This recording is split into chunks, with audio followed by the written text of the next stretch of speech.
Guys, hello and welcome to another Java tutorial. In this tutorial, we will learn about the overriding methods. The overriding methods are those methods which are common between the parent and the child needs to decide to call the local one or both the local one as well as the one in the parent.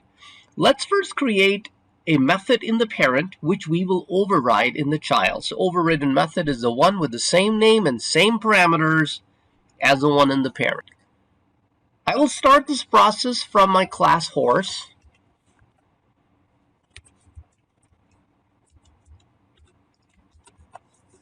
As you can see that I have a display method in the horse class which allows me to display the color of the horse. Now let me get to the child class, and instead of calling this long output, I can simply now call rh1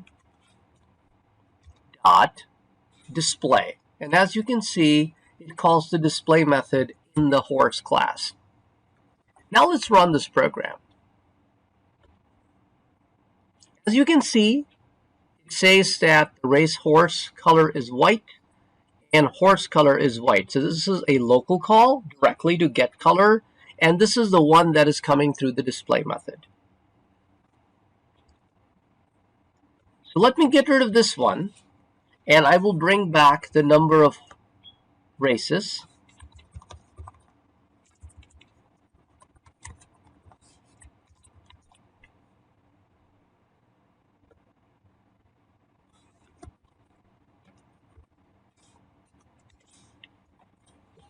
Now I will run it again so that you can see the number of races is 5, and the horse color, the racehorse color is white.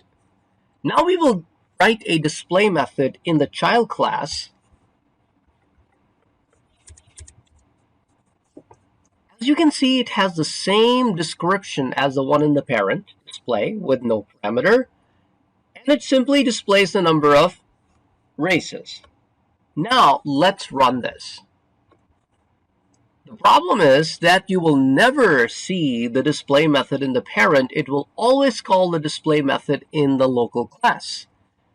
Therefore, you see the number of completed races 5 twice. Now, in order to make this happen, what we will do is, first of all, before we run the body of the local display method, we will use the super keyword and call the overridden method in the parent. I can now get rid of this extra line so that I don't get to display number of races twice. And now I will run it, and you can see that it displays the information from the parent as well as from the child. So this is how a child can override the method in the parent. Now there's one more thing that you can do in Java, is to write an annotation to tell the compiler that this is an overridden method. Unlike C#, this is not a requirement, as you already saw. It runs even without a problem.